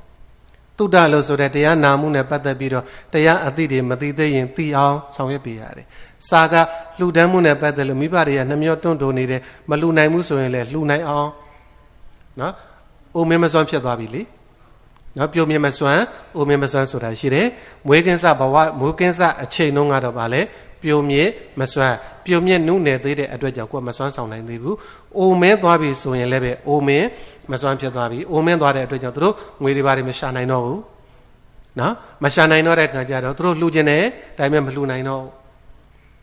ဟုတ်တယ်မလားကုသိုလ်ကောင်းမှုတွေပြုလုပ်ခြင်းနဲ့ပြုလုပ်ဖို့မလွယ်တော့ဘာဖြစ်လဲအိုမင်းသွားပြီသူတို့မရှာနိုင်တော့သားသမီးတွေရှိလက်ဝါးဖြန့်ခံတောင်းရတဲ့အနေအထားမျိုးရောက်သွားပြီဆိုတော့သားသမီးတွေကဘာလုပ်ပေးရလဲအမေအဖေရောဒါကအဖေစားခြင်းနဲ့အမေစားခြင်းနဲ့လေးစားဖို့အတွက်ဟောတာကအမေဖေလှူခြင်းလှူလို့ရအောင်လို့လှူဖို့အတွက်လက်ထက်ကိုထည့်ပေးရတယ်ဟုတ်ကဲ့လားအဲ့ဒါမိဘကျေးဇူးဆက်တာပဲစာကားလို့ခေါ်တယ်ဟုတ်ပြီနော်ပြီးတော့ပညာဟောဒီအမိဖားတွေအမမှန်အကြောင်းကျိုးဝေဖန်ပိုင်းခြားနိုင်တဲ့အနေအထားမျိုးမရှိဘူးဆိုဝေဖန်ပိုင်းခြားနိုင်အောင်ပြောပြပေးရတယ်အဲ့ဒါဆိုရင်မိဘကျေးဇူး ဆက်ရမရောက်ဘူးလားရောက်တယ်ဒါပေမဲ့မေတော်ဖြစ်ခဲ့ဘူးတဲ့တန်တုတ်တိတနတ်တန်းကဘာဖြစ်သွားတာသောတာပန်ဖြစ်သွားတယ်ဘာဖြစ်သွားလဲသောတာပန်ဖြစ်သွားတဲ့အတွက်ကြောင့်ကျေးဇူးနိုးတစ်လုံးမို့ပဲခြေတယ်ဆိုလို့ရှိရင်ဒါအဓိပ္ပာယ်မရှိဘူးဟုတ်ပြီနော်ဒါကတို့အဘိဓမ္မာတရားဟောတာနဲ့ပတ်သက်ပြီးတော့တို့ဗုဒ္ဓဘာသာလောကမှာတချို့ဖြစ်ပေါ်လာတဲ့အမှားအယွင်းလေးတွေပေါ့ဗျာမြတ်စွာဘုရားတာဝတိန်နတ်ပြည်မှာတက်ပြီးတော့အဘိဓမ္မာတရားဟောတာကိုဘာလို့ပြောလဲမေတော်မိနတ်ကျေးဇူးဆက်တယ်လို့ပြောကြတာရှိပါတယ်မေတော်မိနတ်တန်ကိုကျေးဇူးဆက်ရမရောက်ဘူးလားဆိုရင်တော့ရောက်တယ်သို့တော့အမေဖြစ်ခဲ့ဖို့တဲ့မေတော်တန်တုတ်တိတနတ်သားကိုကျေးဇူးဆက်ခြင်းလို့ဟောနေတယ်လို့ပြောရင်တော့မဟုတ်ဘူးဟုတ်ပြီနော်တရားဟောလို့တရားရဲ့အဆုံးမှာသောတာပန်ဖြစ်သွားတဲ့အတွက်ကြောင့်ကျေးဇူးဆက်ရမရောက်ဘူးလားဆိုရင်တော့ရောက်တယ်ဒါကျေးဇူးဆက်တာပဲသို့တော့ကျေးဇူးဆက်ခြင်းလို့သွားပြီးတော့တရားဟောတယ်ဆိုရင်တော့မဟုတ်ပါဘူးနတ်ပြည်မှာတက်ပြီးတော့ဗိဓမာတရားတွေဟောတယ်ဆိုတာသည်ဘုရားရှင်တိုင်းရဲ့ဓမ္မတာပါဗါလဲတရားဆုံးမေတော်မိနတ်သောတာပန်ဖြစ်သွားပြီမဲ့လည်းပဲနိုးတလုံးဘုဒ္ဓကြည်တယ်ဆိုတာလည်းပဲမဟုတ်ပါဟုတ်ပြီနော်အကုန်လုံးကြည်တယ်ပေါ့ဘယ်ဖះမှာပဲအကျွေးရှိတော့မလဲဟမ်တို့တော်ကောင်းတို့ကြတော့အကျွေးကင်းလားအကျွေးမကင်းသေးရင်နိဗ္ဗာန်မရောက်သေးဘူးအကျွေးမကင်းသေးရင်အကျွေးကင်းမှနိဗ္ဗာန်ရောက်ပါနော်ဒါတို့ဆရာတော်ဘုရားကြီးလည်းဟောတာရှိပါတယ်နော်အကျွေးမကင်းတဲ့သူကိုနိဗ္ဗာန်ကလက်မခံပါဘူးအကျွေးကင်းမှနိဗ္ဗာန်ကလက်ခံပါတယ်ကောင်းပြီဒါဖြင့်တို့ဘုရားရှင်ကိုရောမြတ်ကြီးခေါဏဝါမြောက်မှာဒါဝတိန်သားနတ်ပြည်ကိုတက်ပြီးတော့ဗာတရားတွေဟောတယ်အဘိဓမ္မာတရားဗာတရားလဲပဋ္ဌာန်းတရားတစ်ခုတည်းဟောတာမဟုတ်ဘူးနော်အဘိဓမ္မာ9ကျမ်းစလုံးကိုဟောပါတယ်9ကျမ်းလုံးဟောတယ်လို့ဆိုတော့ဒါဝတိန်သားနတ်ပြည်မှာဝါဆိုတော့ရက်ပေါင်းဘယ်လောက်ရှိတော့ရက်ပေါင်း90ရက်ပေါင်း90ဆိုတာကလူတို့ရဲ့တတန်းလူတို့ရဲ့ရက်နဲ့တွက်ပြီးတော့ရက်ပေါင်း90လို့ပြောတာဒါဝတိန်သားနတ်ပြည်တို့ရဲ့တတန်းနဲ့တွက်မယ်ဆိုလို့ရှိရင်တော့မိနစ်ပိုင်းလေးပဲရှိတယ်ဘယ်လောက်ပဲရှိတော့လူပြည်မှာနှစ်ပေါင်း90ဒီစတုမာတဲ့နတ်ပြည်မှာတရက်ပဲနော်လူပြည်မှာနှစ်ပေါင်း90ရှိမှစတုမာတဲ့နတ်ပြည်မှာတရက်လူပြည်မှာနှစ်ပေါင်း100မှာတာဝတိန်သားနတ်ပြည်မှာတရက်ပဲရှိသေးတယ်လူပြည်ကနှစ်ပေါင်း100ပြည့်မှာတာဝတိန်သားနတ်ပြည်မှာဒါပေမဲ့လူပြည်မှာရက်ပေါင်း90ဆိုတော့တွေ့ကြည့်လေတစ်နှစ်တောင်မပြည့်ပဲကိုဗျာဆိုတော့တာဝတိန်သားနတ်ပြည်မှာကျတော့ဘယ်လောက်ပဲကြာတာဘီဇနာအပြင်ပြော4ဘီဇနာကျော်လေးပဲရှိတယ်နော်မိနစ်အပြင်ပြောလို့ရှိရင်တကယ်မိနစ်ပိုင်းလေးပဲရှိတယ်ရက်ပေါင်း90ကကုသနတော်ကောင်းတို့ကလူဘဝရောက်လာနော်အသက်60 90 80 90 100လောက်နေရရင်ကိုပဲလူပြည်မှာအကြာကြီးနေရတယ်လို့ထင်နေတာနော်ကိုလည်းပဲမအိုးရတော့မဲ့အတိုင်းမနာတော့မဲ့အတိုင်းမသေးရတော့မဲ့အတိုင်းမထင်ဘူးလားထင်နေတာတကယ်တော့နတ်တို့ရဲ့တတ်တန်းနဲ့တွေ့ကြည့်ရဲ့တကယ်ခဏပိုင်းလေးရဲ့နော်တို့ဓမ္မပဒမှာပฏิပုစီကဝတ္ထုဆိုတာရှိတယ်နော်ပฏิပုစီကလင်ချစ်မလေးပေါ့ဗျာသူကမာလပါရိနတ်သားရဲ့အချမ်းရနတ်သမီးတနေ့မာလပါရိနတ်သားနဲ့နတ်သမီး900ကတပင်မောတက်တဲ့ပန်းလေးတွေချွေချတယ်အောက်က900ကအဲ့ဒီပန်းလေးတွေကောက်တီကုန်းပြီးတော့မာလပါရိနတ်သားကိုဆက်တာတယ်နော်အဲ့ဒါလိုလုံးနေစင်မှာပဲဟိုတပင်မောကနတ်သမီးတွေအကုန်လုံးဟိုတယောက်တော့နတ်သမီးကသေသွားတယ်နော်ဟို900စလုံးသေပြီးတော့ငရဲကြတာကဒါသူပြမနတ်သားဝတ္ထုနော်ကိုကမာလပါရိနတ်သားအဲ့ဒီမှာတယောက်တော့နတ်သမီးကသုတိစိတ်ကြသေပြီးတော့တောက်ထီမြို့မှာအမျိုးသမီးလာဖြစ်တယ်အမျိုးသမီးလာဖြစ်တဲ့ခံကြသူအတိတ်ဘဝကိုပြန်မှတ်ရတယ်အတိတ်ဘဝပြန်မှတ်ရတဲ့ခံကြနေတိုင်းတန်ဃာတို့တွေဆွန်လောင်းတယ်ဆွန်လောင်းတိုင်းမှာသူဆူတောင်းတယ်အခုလိုကုသိုလ်ပြုရတဲ့အတွက်ကြောင့်ဘုရားတပည့်တော်မရဲ့ခင်ပွန်းလင်ယောက်ျားအထံအနီးပါမှာပဲနေရပါလို့ဖြစ်ရပါလို့သူဆူတောင်းတယ်နိဗ္ဗာန်ကိုဆူမတောင်းဘူးနော် ဘသူနဲ့ဘသူအနံ့ရောက်ဖို့ပဲဆူတောင်းဒါကြောင့်မလို့ဘုန်းကြီးတွေကအဲ့ဒီဖရာလက်ထက်ကဘုန်းကြီးတွေကသူ့ကိုနာမည်ပေးလိုက်တာဟဲ့ပฏิပူဇိကလင်ချစ်မလေးဘာလို့နာမည်ပေးလို့ကောတောက်မှလည်းရှိတယ်မို့လားလင်ချစ်မလေးတွေမရချစ်တဲ့သူလေးတွေမရှိဘူးလားမလေးမိဘနဲ့လင်နဲ့ရှင်းလာရင်ယောက်ျားဘက်ကပဲနော်ဟုတ်တယ်မို့လားတချို့တကားတွေဆိုလို့ရှိရင်လည်းပဲမိဘနဲ့မယားနဲ့ရှင်းလာရင်မိန်းမပဲမယားပဲမိဘတဲ့ပို့ချစ်နေတာလေအခုအဲ့ဒီကလေးမလေးပฏิပူဇိကာကလည်းပဲကုသိုလ်ပြုလို့တိုင်းမှာသူ့ယောက်ျားအနိတမ်းပါပဲနေရဖို့ဖြစ်ရဖို့စုမတောင်းဘူးလားအဲ့ဒီကောင်မလေး16နှစ်မှာအိမ်အောင်ကြတယ်16နှစ်အိမ်အောင်ကြပြီးတော့သားသမီး4ယောက်မွေးတယ်နော်မွေးပြီးမှသေတယ်သေလဲသေရောနတ်ပြည်ပြန်ရောက်သွားတယ်နတ်ပြည်ပြန်ရောက်သွားတဲ့ခါကျတော့မလဘာရီနတ်သားနဲ့နတ်သမီးတွေကသူတို့ပန်းနေတီကုန်းလုံးပျော်တုံးပါတုံးမရှိသေးတယ်တဲ့လူပြည်မှာနှစ်ပေါင်းဘယ်လောက်နေသွားတော့16နှစ်အိမ်အောင်ကြဗျာသားသမီး4ယောက်မွေးတွက်ကြည့်ပေါ့2နှစ်ချင်း2နှစ်ငယ်တွက်မလား3နှစ်ချင်း3နှစ်ငယ်တွက်မလားဒါပဲလေဟုတ်တယ်မလားတချို့ကြတော့2နှစ်ကြီးတချို့ကြတော့3နှစ်ကြီး3နှစ်ငယ်ဒါပဲလေညီကောင်မောင်နှမတွေကြည့်လိုက်လို့ရှိရင်ဒါပဲများသောအဖြစ်ကတော့အဲ့တော့3နှစ်ကြီး3နှစ်ငယ်လောက်ပဲတွက်ကြည့်လိုက်ပေါ့12နှစ်16နှစ်နဲ့ပေါင်းတော့28နှစ်လူပြည်မှာ28နှစ်လောက်တာနေသွားတာဟိုမှာဟိုမှာသူတို့ပန်းနေပါတွေခူးတော့စွတ်တုံပျော်တုံးပါတုံးရှိသေးတယ်သူကိုယ်တိုင်လည်းပဲအဲ့ဒီပန်းနေဆိုရင်ခူးရင်ကနေသေပြီးတော့လူပြည်ရောက်လာတာနော်လူပြည်မှာ28နှစ်ကျော်နေသွားတယ်28နှစ်ကျော်နေပြီးတော့နတ်ပြည်ပြန်ရောက်တော့ဟိုမှာပန်းခူးတုံးစွတ်တုံးပဲရှိသေးတယ်ဒါကြောင့်လူဘဝဆိုတာတခဏလေးရလူဘဝဆိုတာအဲ့ဒီတခဏလေးအတွဲမှာသူတော်ကောင်းတို့ကရေပျော်ပျော်ငါးပျော်ပျော်ပြောမနေနဲ့သူတော်ကောင်းတို့နေရပျော်နေတဲ့ရေတာပင်လေရေမဟုတ်ဘူးသမုဒ္ဒရာထဲမှာပျော်နေတာမဟုတ်ဘူးမြစ်ချောင်းအင်းအိုင်လေးထဲမှာပျော်နေတာတို့လူတွေပျော်နေတာကလေနော်မြစ်ချောင်းအင်းအိုင်ထဲမှာပျော်နေတဲ့အတွက်ကြောင့်နှွေးနေပူလာပြီဆိုတာနဲ့ရေမခံဘူးလားကံရေကဖြည်းဖြည်းချင်းခန်းလာပြီနော်ကံရေခန်းလာတဲ့အတွက်ကြောင့်စရာယုတ်ဗျာတိယုတ်မပေါက်ဘူးလားစရာယုတ်ဗျာတိယုတ်ပေါက်ပြီးတော့နောက်ဆုံးမသေးရဘူးလားသေရမှာလားတခြားရထားလို့လားခန္ဓာရထားလို့လားဒါကြောင့်လူဘဝရလာတာဟောဒါတခဏလေးပဲတို့လူဘဝတခဏလေးအတွဲမှာသားနဲ့ပြောသမီးနဲ့ပြောပစ္စည်းဥစ္စာနဲ့ပြောဒီကိလေသာအာယုံကာမဂုဏ်တွေနဲ့ပဲပျော်နေလို့တော့မဖြစ်သေးဘူး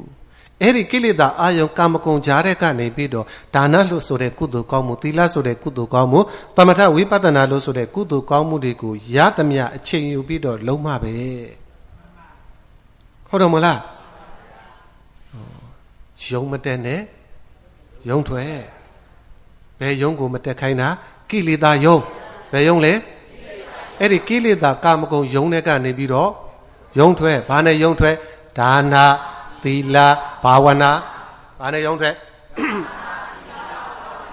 အခုတော်ကောင်းတို့တွေဒါနတွေပြုတယ်သီလတွေစောင့်နေသမထဝိပဿနာတွေအားထုတ်နေတယ်ဆိုတာအဲ့ဒါယုံထွက်နေတာပဲနော်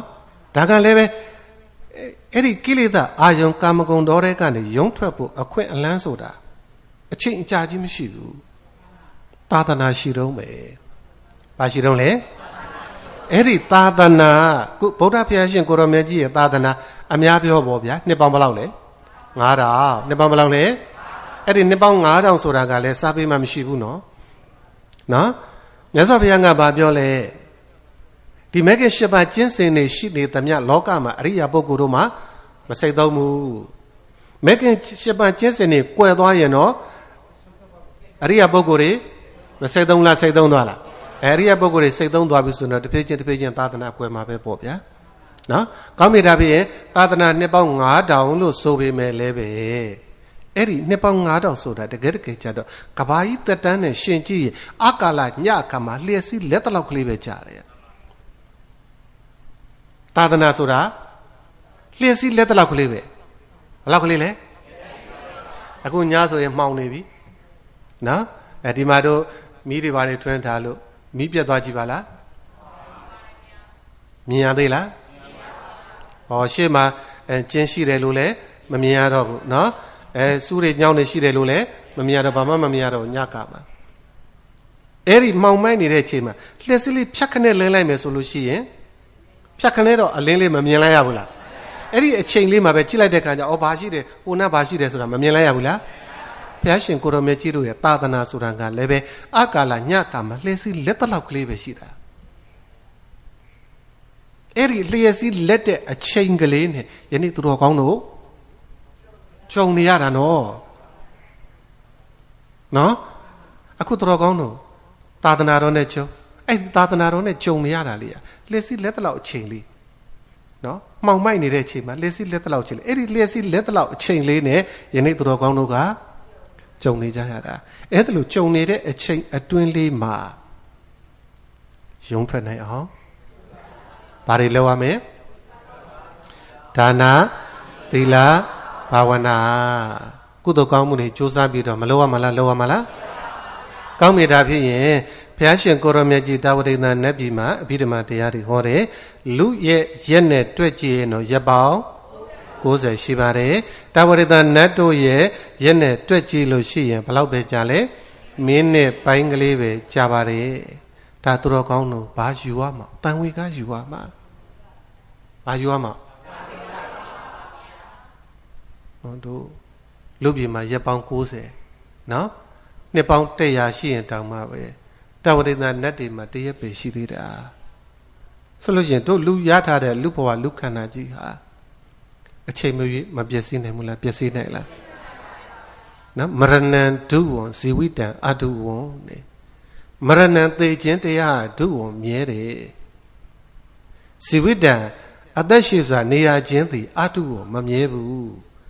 နေဖို့နဲ့သေဖို့ဘယ်ဟာကသေချတော့သေဖို့ကသေချတဲ့ဘဝကြီးနေဖို့ကမသေချဘူးဒါကြောင့်တန်ဝေကယူရမှာဟုတ်ပြီနော်ကောင်းမြတ်တာပြန်ဘုရားရှင်ကိုရောမြတ်ကြီးအဘိဓမ္မာတရားတာဝတိန်သာနတ်ပြည်မှာဟောတဲ့ခါကျတော့အဘိဓမ္မာသည်ဘယ်နှကျမ်း9ကျမ်းရှိပါတယ်အဲ့ဒီ9ကျမ်းထဲမှာလူတို့ရဲ့ရက်နဲ့ပြောရင်တဲ့ဓမ္မသင်္ကနီကျမ်းပထမဆုံးအဘိဓမ္မာ9ကျမ်းထဲမှာပထမဆုံးကျမ်းဓမ္မသင်္ကနီကျမ်းအဲ့ဒီဓမ္မသင်္ကနီကျမ်းကိုဟောတဲ့ခါမှာဘယ်နှရက်ဟောရတော့ဆို12ရက်ဟောရတယ်လူတို့ရဲ့ရက်နဲ့တွေ့ရင်ပြောတာနော်ဓမ္မသင်္ကနီကျမ်းကဘယ်နှရက်ဝိပင်ကျမ်းကလည်း12ရက်ဝိပင်ကျမ်းကလည်းဘယ်နှရက်ရှိသွားပြီလဲ24ရက်ဓာတုခဏကျမ်းက6ရက်ဓာတုခဏကျမ်းကပေါင်းလိုက်တော့ပုဂ္ဂလပညာကျမ်းက9ရက်ပုဂ္ဂလပညာကျမ်းကပေါင်းလိုက်တော့ကထာဝတ္ထုကျမ်းက8ရက်ကထာဝတ္ထုကျမ်းကပေါင်းလိုက်တော့ယမိတ်ကျမ်းကရက်20ယမိတ်ကျမ်းကပေါင်းလိုက်တော့ပဋ္ဌာန်းကျမ်းက25ရက်ပဋ္ဌာန်းကျမ်းကပေါင်းလိုက်တော့ရက်ပေါင်း90ဝါတွင်3လပေါ့နော်အဲ့ဒီမှာဘုရားရှင်ကိုရောမြတ်ကြီးသည်တာဝတိန်သာနတ်ပြည်မှာမေတော်ဖြစ်ခဲ့မှုတဲ့တန်တုတ်တိတနတ်သားကိုအကြည်မူထားပြီးတော့စိုက်ကြဝဠာတိုက်တဲ့တောင်းကကြွရောက်ပြီးတော့လာတဲ့နတ်ပြမအပေါင်းတွေကိုအဘိဓမ္မာတရားတော်တွေမဟောဘူးလားဟောလားကောင်းမြတ်တာပြန်အဲ့ဒီဘုရားရှင်ကိုရောမြတ်ကြီးဟောတော်မူပြီးတော့ထားတဲ့အဘိဓမ္မာ9ကျမ်းအဲ့ဒီအဘိဓမ္မာ9ကျမ်းတွေကယနေ့သူတော်ကောင်းတို့နာယူကြမှာကဘာတရားအဲ့ဒီပဋ္ဌာန်းတရားတော်ဆိုတာကအဘိဓမ္မာ9ကျမ်းထဲမှာအကျယ်အဝန်းဆုံးပဲနော်တို့မြန်မာပြည်မှာစတ္ထမှုစာအုပ်နဲ့ရိုက်တဲ့ခံကြတော့စတ္ထမှုစာအုပ်9အုပ်ရှိတယ်စာအုပ်အရေအတွက်9အုပ်ရှိပါတယ်စာမျက်နှာအားဖြင့်2640ရှိတယ်စာမျက်နှာအားဖြင့်အဲ့ဒီပဋ္ဌာန်းတရားတော်9အုပ်ကိုအတန်မပြတ်စေဘဲနဲ့အတန်မစဲပဋ္ဌာန်းရွတ်ဖတ်ပူဇော်မယ်ဆိုလို့ရှိရင်နာရီပေါင်း132နာရီကြာတယ်နာရီပေါင်းအားဖြင့်ဒါကအဲ့ဒီပဋ္ဌာန်းတရားတော်ကြီးမှာမြုပ်ထားတာနော်အပြည့်စုံမဟုတ်ဘူးအဲ့ပဋ္ဌာန်း9အုပ်ဆိုတာကဟုတ်ပြီနော်အခုတို့မြန်မာပြည်မှာပဋ္ဌာန်းမွဲတွေမှာရွတ်ဖတ်နေတဲ့ပဋ္ဌာန်းတရားတော်ကြီးဆိုတာကအပြည့်အစုံမဟုတ်ပါဘူးဘာလို့ထားလဲမြုပ်ထားတယ်တို့ဘုန်းကြီးစာပေလို့ပြောရင်တော့ပေလာရမြုပ်ထားတယ်ပေါ့မြုပ်ထားတာလေးတွေရှိတယ်အဲ့ဒါကြောင့်မလို့ तू ကဟိုဘက်ပုံမှန်ဒီဘက်ပုံမှန်လေးချပြီးတော့အလဲမှာပါဆောက်နော်ပါဆောက်ဆိုတာပေရလာဆိုတာမြုပ်ထားတယ်လို့ပြောတာ အကုန်လုံးမပြောတော့ဘူးဟုတ်ပြီနော်အဲ့ဒီဘေးအလားမြုပ်ထားတာတွေကိုဖော်ပြီးတော့ရွတ်မယ်ဆိုရင်နဲ့နှစ်ပေါင်းရာထောင်ကျော်ရွတ်ရတောင်မပြီးနိုင်ဘူးတဲ့ဘာဖြစ်လို့လဲကျယ်ဝန်းလို့ပဋ္ဌာန်းကျမ်းတရားတော်ကြီးဟာအင်မတန်ကျယ်ဝန်းပါတယ်အင်မတန်နှဆိုင်ပါတယ်ဟုတ်ပြီနော်ဒါကြောင့်မြတ်စွာဘုရား22ရက်မြောက်ယရဏခရတတ္တာစံတော်မူတဲ့ချိန်တုန်းကလေဘယ်တရားကိုစင်ကြယ်မှယုံကြည်တော်ကိုမြူတဲ့ဘုရားရှင်ကိုရမေကြီးရဲ့တပ်ပညုဒ္ဒဉာဏ်တော်ကြီးကလည်းမကြီးကျယ်ဘူးလားပဋ္ဌာန်းကျမ်းတရားတော်ကြီးကလည်းမကျယ်ဝန်းဘူးလားအဲ့ဒီကြတော့မှဉာဏ်ကကျက်စားလို့ရတာနော်တို့စာပေမှာကြတော့ရှိတယ်အာနန္ဒတို့တိပင်္ဂလာတို့ဆိုတဲ့ငါအကြီးကြီးတွေပေါ့ဗျာနော်အဲ့ဒီငါအကြီးကြီးတွေဟာတဲ့မြစ်ထဲချောင်းထဲမှာကြတော့မပျော်ဘူးနေလို့မရဘူးဘယ်မှာပဲနေလဲပင်လယ်သမုဒ္ဒရာမှာပဲသူနေလို့ရတယ်ဘာပင်လယ်သမုဒ္ဒရာဆိုတာကလည်းအင်မတန်ကျယ်ဝန်းတယ်ပေါ့ဗျာကံမမြင်လမ်းမမြင်ငို့နော်အဲ့ဒီကျယ်ဝန်းတဲ့ပင်လယ်သမုဒ္ဒရာထဲမှာပဲအာနန္ဒာတို့တိမင်္ဂလာတို့ဆိုတဲ့ငါအကြီးကြီးတွေပေါ့အမျိုးသားအကြီးကြီးတွေပျော်တယ်လို့ပဲတဲ့ပဋ္ဌာန်းကျမ်းတော်ကြီးမှာပဲဘုရားရှင်ကိုရမေကြီးရဲ့တပ်ပညုဒ္ဒဉာဏ်တော်ကြီးကကျက်စားလို့ကျယ်ကျယ်ဝန်းဝန်းလွတ်လွတ်လပ်လပ်ကျက်စားလို့ရတယ်တဲ့ဒါကြောင့်အဲ့ဒီမှာရောင်းကြည့်တော့ကွန်ပျူတာနော်တာမန်တို့တာမန်ရေချောင်းလေးတွေမှာဆိုလို့ရှိရင်မိချောင်းတောင်မှာပဲမနေနိုင်ဘူးလေနော်ချောင်းကြီးကျယ်မှာမိချောင်းကနေလို့ရတာကိုဗျဟုတ်တယ်မလားအဲ့တော့တာမန်ငါအကြီးတာမန်တော်တော်လေးကြီးတဲ့ငါပေါ့ဗျလူတကူလောက်ရှိတဲ့ငါတွေဆိုရင်လည်းပဲချောင်းထဲမြောင်းထဲမှာတွေ့ရခဲ့ပါတယ်ဟုတ်တယ်မလားမြစ်ထဲတို့ပင်လယ်ထဲတို့မှာပဲတွေ့ရတာပါတကယ်ပင်လယ်ရေနဲ့ပိုင်းရောက်သွားပြီဆိုလို့ရှိရင်ငါတကောင်ကအင်မတန်အကြီးကြီးတွေမို့လားငါအကြီးကြီးတွေကခင်ဗျားတို့ပင်လယ်သမုဒ္ဒရာထဲမှာပဲမိတာ哦အဲ့ဒီငါအကြီးကြီးတွေကလည်းပဲသူတို့မြူးမယ်ဆိုလို့ရှိရင်ပင်လယ်သမုဒ္ဒရာထဲမှာပဲကြဲကြဲဝန်းဝန်းရှိတဲ့အတွက်ကြောင့်မြူးလို့မရဘူးလားဒါကြောင့်မလို့ရေအကျဉ်းပိုင်းတို့ရေတိမ်ပိုင်းဆိုရင်ငါးကြီးမရှိပါဘူးရေနယ်ပိုင်းရောက်မှငါးကြီးတွေရှိပါတယ်ထိုနည်းတူစွာပါပဲဘုရားရှင်ကိုရမေကြီးရဲ့တပ်ပညုတ္တဉာဏ်တော်ကြီးကလည်းဘယ်မှာပဲကျက်စားလို့ပဋ္ဌာန်းကျမ်းတော်ကြီးမှာပဲလွတ်လွတ်လပ်လပ်ကျက်စားလို့မရဘူးလားဒါကြောင့်ပဋ္ဌာန်းကျမ်းတော်ကြီးကိုဉာဏ်နဲ့ဆင်ခြင်သုံးသပ်တဲ့ကံကြတော့ဘုရားရှင်ကိုရမေကြီးရဲ့ရောင်ကြီးတော်တွေကဘာဖြစ်လာလဲကွန်မြူတော်မူပါတယ်ဒါကြောင့်ပဋ္ဌာန်းကျမ်းတော်ကြီးဆိုတာဒီအင်မတန်မကျယ်ဝန်းဘူးလားဟုတ်ပြီနော်ဒါပြင်တို့ဒီခေတ်တုန်းကနော်တိတ်တဓာတဆိုတဲ့မတိတစ်ပါးရှိတယ်တိတ်တဓာတလို့ဆိုတဲ့မတိမြတ်ကသီဟောကနေပြီးတော့သဗုဒ္ဓိပါအိန္ဒိယကိုဗုဒ္ဓဂါယနော်မဟာဗောဓိကိုသွားဖျားပူးကြွတယ်ပေါ့ဗျာအဲ့ဒါလို့ကြွတဲ့ကံကြခုခေတ်လို့လေရင်ခီးရမရှိသေးပဲကိုဗျာမရှိတဲ့ကံကြပင်လက်ခီးကြွတယ်နော်ပင်လက်သင်္ဘောနဲ့ကြွတယ်ပေါ့အဲ့ဒါလို့ကြွတဲ့ကံကြပင်လက်ပြင်ရောက်တဲ့ခါမှာတိတ်တဓာတမတိကနေပြီးတော့လှမ်းမြော်ကြည့်တယ်ဘယ်ဘက်ပဲကြည့်လိုက်ကမ်းမမြင်ဘူးနော်ဒါတို့ဒီနာကောတောင်းကနေပင်လယ်ကိုကြည့်လိုက်ရင်တော့တို့ဒီဘက်မှာတော့မြင်ရတာပေါ့ဗျာ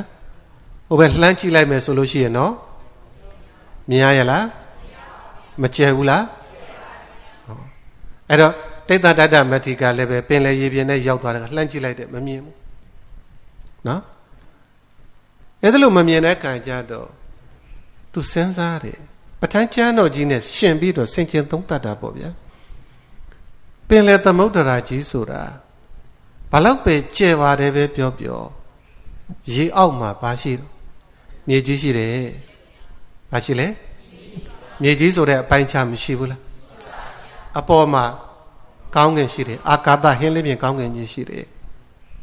ဟုတ်ပြီနော်ဒါပေမဲ့အပေါ်မှာလည်းဟင်းလေးပြင်ကောင်းကင်ကြီးနဲ့ပိုင်းခြားထားတယ်ဟိုဘက်တစ်ဖက်ရောက်သွားလို့ရှိရင်မြင့်မို့တောင်ရှိတယ်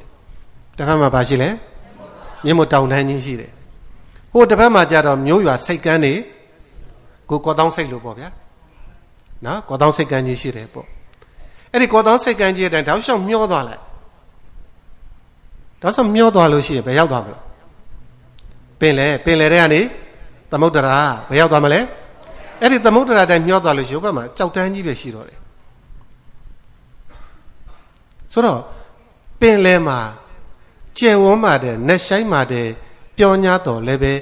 အဆုံးအပိုင်းအခြားဆိုတာ မရှိဘူးလားရှိလားအဲ့ဒီမှာတိတ္တတတ္တမတ္ထိကပဋ္ဌာန်းကျမ်းတော်ကြီးကိုဆင်ခြင်ကြည့်လိုက်တဲ့ခါကျတော့အဆုံးအပိုင်းခြားမရှိဘူးတဲ့ဘာဖြစ်နေလဲသူညံနဲ့ဘလို့မှကျက်စားလို့မရပဋ္ဌာန်းကျမ်းတော်ကြီးကကျယ်ဝန်းပြီးတော့ညံကသေးနေတယ်ပေါ့ဗျာနော်ပင်လယ်ကြီးထဲမှာငါးကလေးတွေပျော်နေသလိုပေါ့နော်ပင်လယ်ကြီးထဲမှာငါးလေးတွေသူတို့ဘလို့မှမပျော်ဘူးဘာဖြစ်လို့လဲသူတို့အကောင်ကသေးပြီးတော့ပင်လယ်ကကျယ်နေလို့ကျယ်နေတဲ့အခါကျသူတို့မှကမ်းရောက်ဖို့မလွယ်ဘူးကမ်းရောက်အောင်ခုခတ်နိုင်ဖို့မလွယ်ဘူးနော်အောက်ကျမ်းပြင်ရောက်အောင်ခုခတ်နိုင်ဖို့လေမနှဲလောက်ရမှာလीငါးကလေးတွေကငါးအကြီးတွေကြတော့ကမ်းရောက်အောင်ခုခတ်ဖို့လေလွယ်ပါတယ်ရေအောက်ကိုငုတ်နေဖို့လည်းပဲလွယ်တယ်ပေါ့ဗျာဒါလိုပဲဘုရားရှင်ကိုရောမြတ်ကြီးကတော့ငါအကြီးကြီးပုံစံမျိုးဆိုတော့ခုခတ်လို့ရတာပေါ့နော်တိတ္တတတ္တမတ္ထိကကြတော့ငါအသေးလေးပုံစံဖြစ်နေတော့ဒီပဋ္ဌာန်းလို့ဆိုတဲ့သမုဒ္ဒရာထဲမှာဘလို့မှမခုခတ်နိုင်ဘူးမကျက်စားနိုင်ဘူးနော်အဲ့တော့သူကဟောပင်လေသမုဒ္ဒရာကြီးဘာလို့ကျယ်ဝန်းပါတယ်ပဲပြောအပိုင်းခြားဆိုတာရှိသေးတယ်ပဋ္ဌာန်းကျမ်းတော်ကြီးဆိုတာကတော့ဘာလို့ပဲဉာဏ်နဲ့ကျက်စားပေမဲ့လည်းပဲဘလို့မှအပိုင်းခြားမရှိဘူးသူကျက်စားလို့မရဟောပဋ္ဌာန်းကျမ်းတော်ကြီးကအင်မတန်ကျယ်ဝန်းလာကြီးလားအင်မတန်နှဆိုင်လာကြီးလားနယတာကရနော်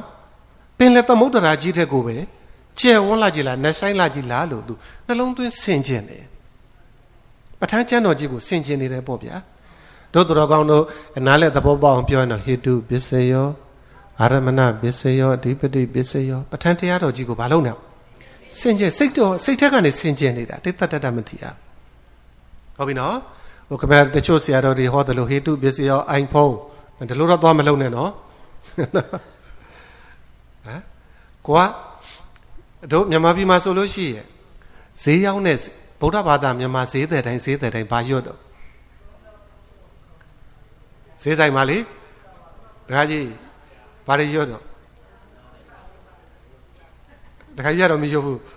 ကို तू ကအရွတ်မကျ तू ကအရွတ်မစားဘူးအသားပဲစားတာလေဟမ်မိုးကိုဆရာတော်ပဲကျတပည့်ဆိုတော့ဆရာတော်ပဲကျဘာပြောတော့အရွတ်ထက်စားရင်အသားကကောင်းတယ်ဒါတို့မေတ္တာသုတ်တရားဟောတဲ့အခါမှာလေမိုးကိုဆရာတော်ဘုရားကြီးပြောတဲ့စကားလေးရှိပါတယ်မေတ္တာသုတ်ဆိုတာဒီရွတ်ယုံပဲရွတ်ရမှာမဟုတ်ဘူးကျင့်ရမယ်တရားဘာလို့မယ်တရားလဲ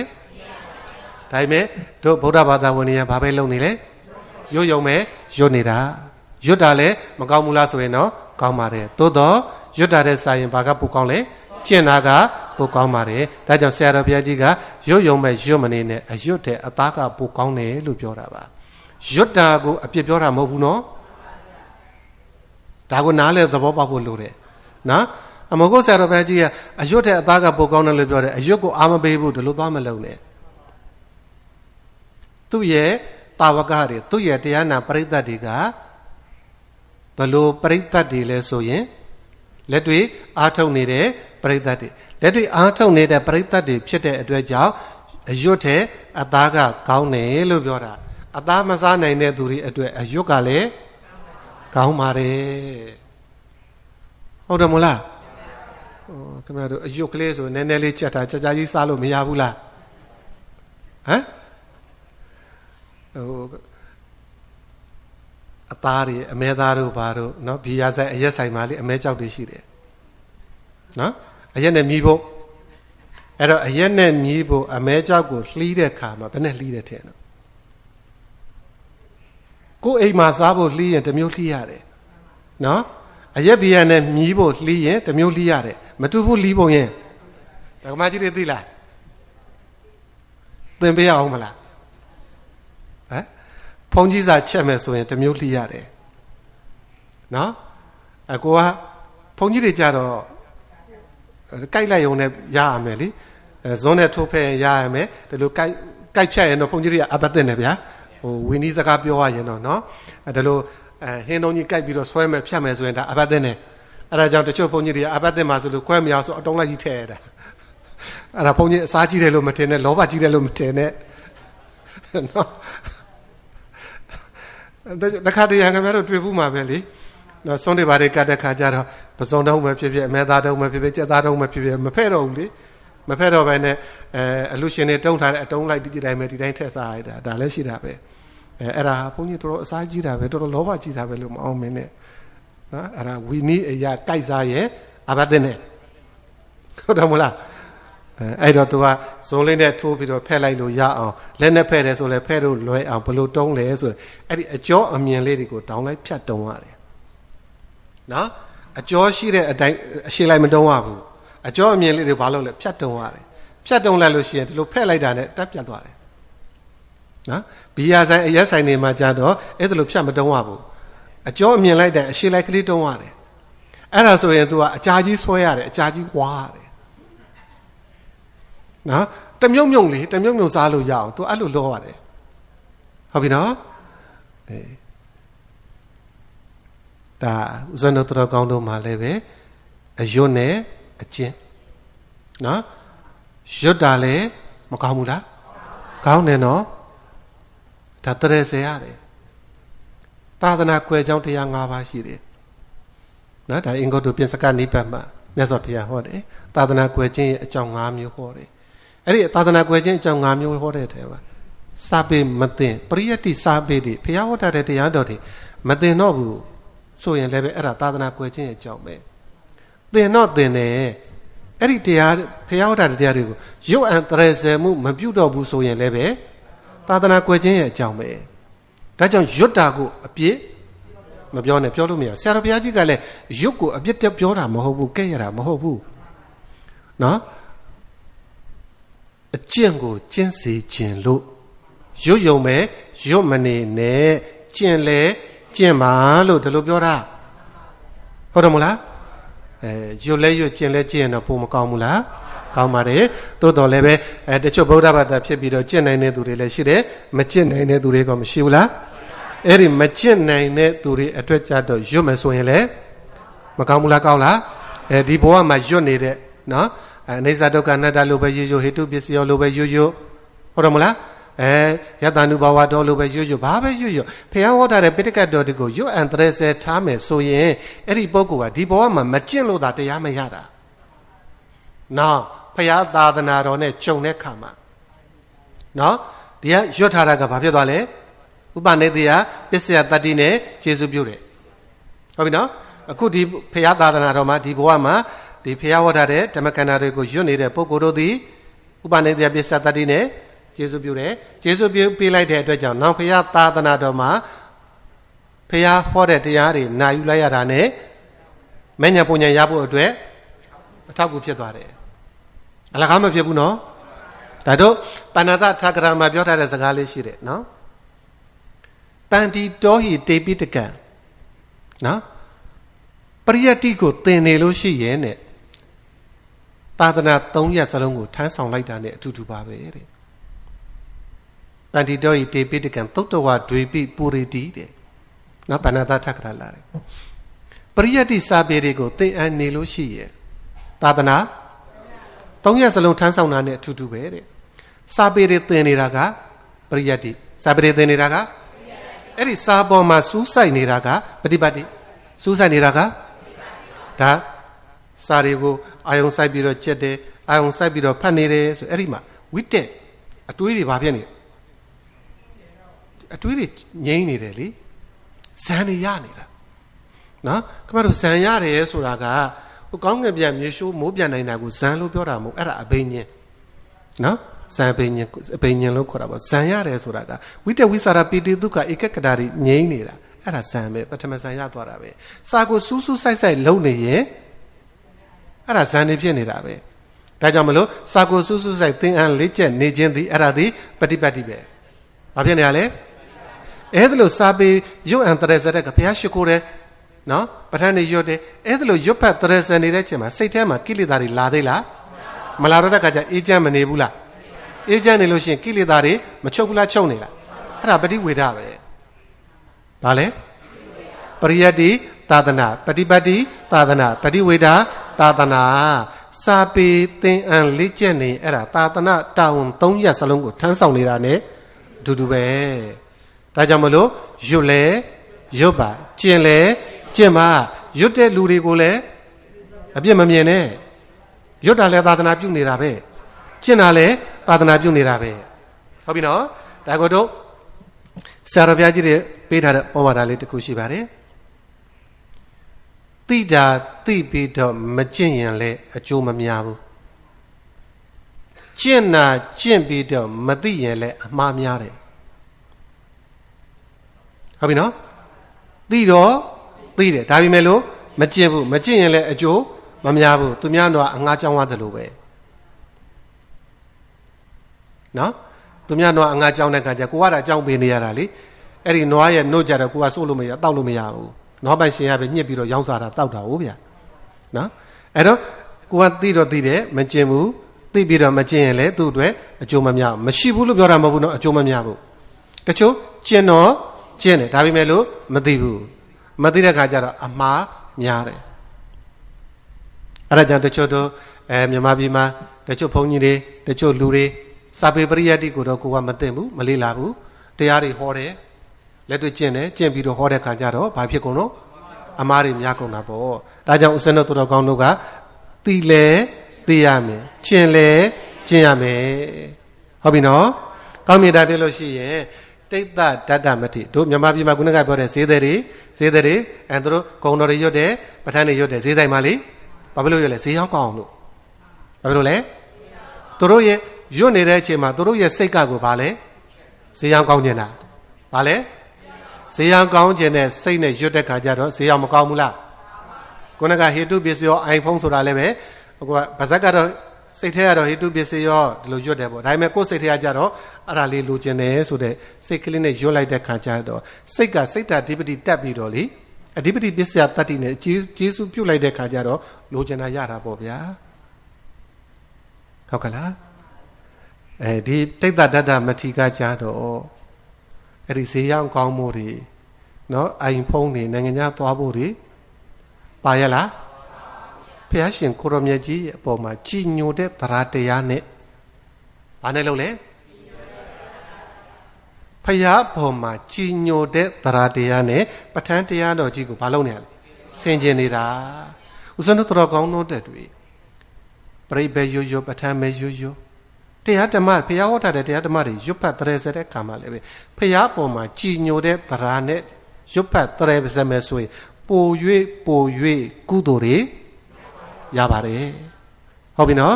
ဈေးရောင်ကောင်းခြင်းလို့ကြမ်းမာခြင်းလို့ယာရုတိုးခြင်းလို့ရွတ်မယ်ဆိုရင်ကုသိုလ်တော့မရဘူးလားမေးရင်ရပါတယ်ဒါပေမဲ့အဲ့ဒီကုသိုလ်ထဲမှာအပြင်းအပြင်းတွေရောနေတယ်နော်ခင်ဗျားတို့ပစွန်ထဲမှာငါးထဲမှာနော်ညံ့တာလေးတွေရောင်းတယ်လို့ပေါ့ဗျာဦးဇင်းတို့အညာမှာဆိုလို့ရှိရင်စဘာထဲမှာအပြင်းတွေရောနေတယ်လို့ပဲနော်စဘာထဲမှာအပြင်းတွေရောတယ်လေတချို့ကဟိုကြည့်လိုက်လို့ရှိရင်တော့ကောင်းတယ်နေပဲကောင်းတယ်နေစိမ့်ဆူဆူဝါဝန်းမဲ့ရိတ်သိမ့်လိုက်တဲ့ခါကျအဲ့ထဲမှာမအောင်တဲ့ခါကျတော့အဖြစ်နေများနေတာပေါ့ဗျာမိုးလိုတယ်နော်မိုးလိုနေတဲ့အချိန်မှာမိုးကမရွာဘူးဆိုလို့ရှိရင်ဒီထက်ကမဥတော့ဘူးလေမဥတဲ့ခါကျမကြီးထွားတယ်မကြီးထွားတဲ့ခါကျအဖြစ်နေဖြစ်နေတာနော်ဒီလိုပဲကိုကဈေးရောင်ကောင်းခြင်းလို့ဟိုကလိုခြင်းလို့ဒီကလိုခြင်းလို့ဘာဖြစ်လို့ညာဖြစ်လို့ဆိုပြီးတော့ပဋ္ဌာန်းတွေရွတ်မယ်ဆိုရင်ကုသိုလ်မရဘူးလားမေးရင်တော့ရပါတယ်ဒါပေမဲ့အဲ့ဒီကုသိုလ်ထဲမှာဘာတွေရောနေလဲအပြင်းတွေရောနေတယ်ဘုရားရှင်ကိုရမြတ်ကြီးရဲ့ပေါ်မှာကြည်ညိုတဲ့တရားတရားနဲ့ရွတ်ဖတ်တရဇမဲဆိုလို့ရှိရင်တော့ဗာလေပို၍မကောင်းဘူးလားကောင်းလားကုသိုလ်တွေမရဘူးလားရလားဒါပြန်တိတ်တတ္တမတိကပင်လေသမုဒ္ဒရာပင်လေတဲ့ခီးသွားနေရင်ကနေပြီးတော့ပင်လေကြီးအင်မတန်ကျယ်ဝန်းတဲ့နက်ဆိုင်နဲ့ဆိုပေမဲ့လည်းပဲအပိုင်းအခြားတော့ပဋ္ဌာန်းတရားတော်ကြီးဆင်ကျင်လိုက်တဲ့ခါကျတော့ပဋ္ဌာန်းတရားတော်ကြီးမှာအပိုင်းအခြားဆိုတာ तू တွေ့ရလားမတွေ့တဲ့ခါကျတော့ရွတ်ဖတ်စိတ်ထဲကနေဆင်ကျင်နဲ့သူ့ရဲ့တန်တမ်းမှာပီတိပတ္တတိတွေဖြစ်လာပါတယ်။ဘာတွေဖြစ်လာလဲ။နှစ်သက်မှုတွေငြိမ်းအေးမှုတွေမဖြစ်ဘူးလားဖြစ်နေလား။အဲ့ဒီပီတိသောမနတာပတ္တတိတွေကိုဉာဏ်နဲ့ဖြတ်ပြီးတော့တခြားလောက်တာလားဝိပဿနာရှုလိုက်တာလား။နှစ်သက်မှုပီတိလေးဖြစ်လာတယ်။အဲ့ဒီပီတိလေးကလည်းပဲပင်လယ်ထဲမှာနော်ပေါင်းရေလေးတွေလှိုင်းထနေသလိုပဲ။ရေလေးတွေလှိုင်းထနေတဲ့ကံကြတော့ဒီကတန်ပန်နဲ့သွားမယ်သင်္ဘောနဲ့သွားမယ်ဆိုလို့ရှိရင်အဲ့ဒီတန်ပန်နဲ့သင်္ဘောတွေမှာအပေါ်တက်သွားလိုက်နှင်းသွားလိုက် စီးနေတဲ့သူတွေမှာခင်ဗျားတို့ကတော့အမြဲတမ်းစီးနေတာဆိုရင်တော့သိပြဿနာမရှိဘူးပေါ့ဗျာခုမှစီးမယ်ဆိုလို့ရှိရင် तू လှိုင်းတိုင်ရင်ထဲမှာပါလှိုင်းလိုက်နေမနေဘူးလားအဲ့ဒါလိုပဲပီတိတွေကလည်းပဲဒီတိတ်တတတရဲ့ရင်ထဲမှာလှိုက်ခနဲ့ဖြစ်နေတာဟုတ်ပြီနော်အဲ့ဒီလှိုက်ခနဲ့ဖြစ်လာတဲ့ပီတိလေးကိုပဲ तू ကဘာလုပ်လဲဖြစ်ရှုလိုက်တယ်ဘာလုပ်လိုက်လဲဖြစ်ရှုလိုက်တဲ့အခါကျအဲ့ဒီပင်လေထဲမှာပဲဖြစ်မြင်မုံဆုံးပြီးတော့နောက်ဆုံးယဟန္တာအထိအောင်ဖြစ်သွားပါတယ်ဘာတိအောင်ဖြစ်သွားဘယ်တရားတော်ကြီးကိုဆင်ခြင်လို့ဒါဖြင့်ဥစ္စံတို့တော်ကောင်းတို့လည်းပဲမဲညံဖုန်ညံနေလိုချင်တဲ့ရချင်တယ်ဆိုလို့ရှိရင်ပဋ္ဌာန်းတရားတော်ကိုသိရမယ်ပြီးတော့ဆင်ခြင်ရမယ်ဟုတ်ပြီနော်ပဋ္ဌာန်းတရားတော်ကိုသိဖို့ပဋ္ဌာန်းတရားတော်ကိုဆင်ခြင်နိုင်ဖို့ရအတွက်နောက်နေ့တွေမှာပဋ္ဌာန်းတရားတော်နဲ့ဆက်ပြီးတော့ဆက်လက်ပြီးတော့ကျေးဇူးဆက်ဟောကြားပေးသွားပါမယ်ဒီနေ့တော့အချိန်စစ်တဲ့အတွက်ကြောင့်တာဓုကိုတော်ကြအောင်စို့